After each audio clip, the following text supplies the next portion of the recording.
이어서 계속하겠습니다. 마지막으로는 심리장벽의 차이입니다. 저점 매수는 진입에 대한 심리장벽이 낮습니다.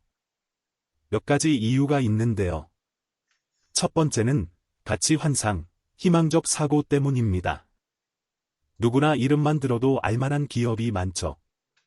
근데 그런 기업이 20% 혹은 30% 떨어진 상태에서 서두에 말씀드렸던 싸게 사서 비싸게 팔아라 라는 각인된 기억이 되살아나면서 이 정도면 싸다라고 생각하게 됩니다. 두 번째는 평균회귀 편향입니다. 가격이 크게 하락한 자산은 언젠가 반등할 거라는 믿음이죠. 기업의 펀더멘탈이 완전히 바뀔 수 있는 경우가 있는데 그냥 가격만 보고 평균회귀한다라고 생각하는 것이죠.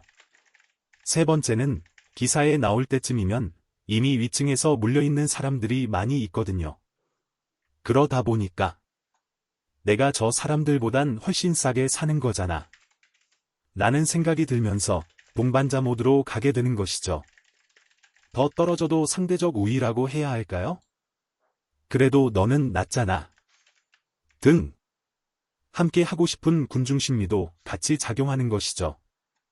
네 번째는 저점 매수를 하다 보면 당연히 맞출 때도 있습니다. 그리고 그런 사람들이 기사에 가끔 나오기도 하고요. 저점을 맞췄을 때 느껴지는 짜릿함은 저도 경험해봤지만 이루 말할 수가 없습니다. 신이 된 듯한 기분도 들죠. 이건 사실 완전히 도박성 심리인데요. 그런 일종의 맛을 느끼려고 시도하기도 합니다. 네 번째는 워렌 버핏 떼기 심리입니다. 몇 번은 틀려도 한 번이라도 제대로 저점을 맞추면 이제부턴 안 팔고 무조건 홀딩이다라는 심리인데요. 이런 복합적인 사유로 인해 자꾸만 저점에 눈이 가는 거죠. 반면 추세 추종, 모멘텀은 사실 심리장벽이 높습니다. 몇 가지 이유가 있습니다. 예를 들면 52주 신고가 돌파 주식을 투자할 수 있으신가요? 상당히 부담이 되죠. 지금 비트코인 들어갈 수 있나요? 역시 부담됩니다. 다음과 같은 이유입니다. 후회 회피 성향입니다. 투자자들은 이미 많이 오른 자산을 사면 꼭대기에서 물릴까봐는 두려워합니다. 이는 잠재적 손실에 대한 심리적 부담으로 작용합니다. 앵커링 효과입니다. 과거의 낮은 가격을 기준점으로 삼아 현재의 높은 가격이 비싸다고 느끼게 됩니다. 이는 객관적인 가치 평가를 방해할 수 있습니다. 쌀 때 사서 비싸게 사라는 오랜 시간 교육받은 것에 반하는 행동이라고 무의식적으로 생각합니다. 손실 회피입니다. 이미 상승한 자산은 하락 가능성이 있다고 인식되어 잠재적 손실에 대한 두려움이 커집니다. 이는 투자자들이 상승 추세에 편승하는 것을 상당히 주저하게 만듭니다. 확증 편향입니다. 투자자들은 자신의 기존 믿음, 이미 많이 올랐으니 떨어질 것이다. 혹은 투자는 무조건 싸게 사서 비싸게 팔아야 하는데 이런 정보만을 선택적으로 받아들이는 경향이 있습니다. 가용성 편향입니다. 최근의 가격 상승만을 지나치게 강조하면 너무 올랐다 이런 식으로요. 향후 지속적인 상승 가능성을 과소평가할 수 있습니다. 엔비디아 같은 경우죠. 이러한 심리적 요인들로 인해 현재 강한 상승 추세, 모멘텀 자산 투자 결정이 어려운 이유입니다. 그러나 우리는 이러한 편향들을 인식하고 객관적인 분석을 통해 극복하는 것이 성공적인 모멘텀 투자의 핵심입니다. 그렇다면 이걸 어떻게 극복해야 할까요?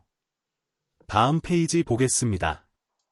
먼저 위에서 얘기한 것을 토대로 하나하나 방법을 보겠습니다. 첫 번째, 모멘텀, 추세 추종을 하려면 먼저 포커스를 가격에 두면 안 됩니다. 그러면 자꾸 비싼 가격에 산다는 느낌이 들기 때문에 가격이 아니라 추세, 즉 모멘텀만 봐야 합니다. 꾸준히 연습을 자꾸 해야 되겠죠. 과거 제 성향도 모멘텀이 답인 걸 알면서도 자꾸만 낮은 가격의 주식들에 눈이 갑니다. 자꾸 노력해야 됩니다. 모멘텀만 보는 것으로요. 두 번째, 확률을 계산하는 방식입니다. 가격은 내가 투자한 시점을 기반으로 오르거나 아니면 떨어지거나 둘 중에 하나입니다. 그러니까 50%죠. 근데 투자를 할 때는 조금이라도 확률이 높은 곳에 투자해야 돈을 벌 수 있는 확률이 크겠죠. 즉 49%보다는 51%가 투자하는 게 맞습니다. 그거는 예전이나 지금이나 똑같습니다. 그래서 저항보다는 지지, 눌림에서 투자를 해야 되겠죠. 그리고 추세가 강한 곳에서 투자를 해야 됩니다. 위에 저항선들이 쭉 있는 것보다는 바로 밑에 지지선들이 쭉 있는 게 확률이 높은 것이겠죠. 다음은 주가가 복귀하는 시간입니다. 저가 매수하는 행위를 역매매라고 합니다. 보통 가격이 낮은 주식들의 이평선은 대체로 역배열에 있고, 그런데 실제 보면 서브프라임이나 코로나 대위기처럼 글로벌로 시스템적인 위기가 오지 않는 이상에는 보통은 역매매보다는 추세 매매가 더 빠른 시간 안에 오릅니다. 역매매가 전고점까지 가면 이게 얼마 이익이야라고 생각하면서 투자하지만 문제는 언제 그 가격에 도달할지를 몰라요. 시간 낭비 확률이 높습니다. 그렇습니다. 그래서 보통 사람들 인내심이 그렇게 많지가 않습니다. 제 성향도 빨리 올라야 속이 시원하지. 언제 오를지도 모르는 주식을 계속 붙잡고 있지를 못하겠더라고요. 인내심이 약한 거죠. 다음으로는 저희 투자 기간입니다. 먼저 자기 성향을 정확히 파악해야 되는데 내가 장기 투자를 할 수 있는 사람인지 없는 사람인지를 구분해야 됩니다. 투자를 하기 전에는 잘 몰라요. 참고로 저도 오랜 기간 동안 장기 투자를 추구했는데요. 저는 실제로 장기 투자를 할 수 없는 사람이라는 걸 깨달았습니다. 주가가 떨어져도 저는 장기 투자를 할 수가 없고, 반대로 주가가 올라도 언제 떨어질지 몰라 불안해서 장기 투자를 할 수가 없어요. 인내심이 부족합니다. 물론 장기 투자를 제가 국장에서 해서 그럴 수도 있습니다.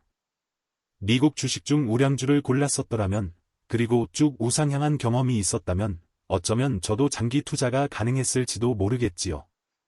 물론 주가가 떨어질지 모른다는 두려움은 스톱로스 선을 올린다든가 트레일링 스탑을 한다든가 방법은 많이 있지만 그럼에도 불구하고 저에게는 쉽지가 않습니다.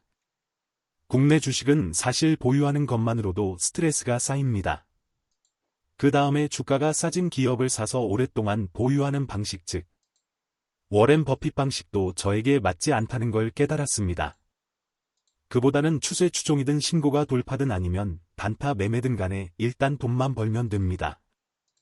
그래서 저의 성향을 이렇게 적어봤습니다. 다시 정리합니다. 포커스를 가격이 아닌 지금 현재의 모멘텀에 해서 종목을 골라야 하고요. 확률은 51%만 되면 투자가 가능합니다. 주가가 오르는 속도 이런 것들은 기간이 짧아야 합니다. 보합 및 하락 구간을 버티지 못하기 때문이에요. 그래서 저는 더욱 모멘텀이 있는 주식이 맞습니다. 제 투자 시간은 장기를 추구하지만 실제 단기인데 이 부분은 모멘텀 투자를 하면서 제가 영상에서 계속 보여주는 것과 같이 모멘텀이 꺾이면 바로 그 당시에 모멘텀이 강한 놈으로 바꿔서 투자를 진행할 예정입니다. 그리고 제 목적은 좋은 기업을 싸게 오래 보유하는 성격이 되지 못하기 때문에 돈만 벌면 됩니다. 이게 사실 요즘 삼성전자 같은 기업을 사지 않는 이유예요. 최근에는 삼성전자가 HBM 이슈, 즉 펀드멘탈 이슈부터 해서 관세, 상속세, 순환출자 등까지 우려돼서 가격이 많이 낮아졌는데요. 삼성전자 좋은 기업이죠. 근데 저는 어차피 알거든요. 삼성전자를 지금 담아도 전고점까지 가져가지 못할 성격이라는 거요. 그래서 저는 삼성전자 투자를 하지 않는 겁니다.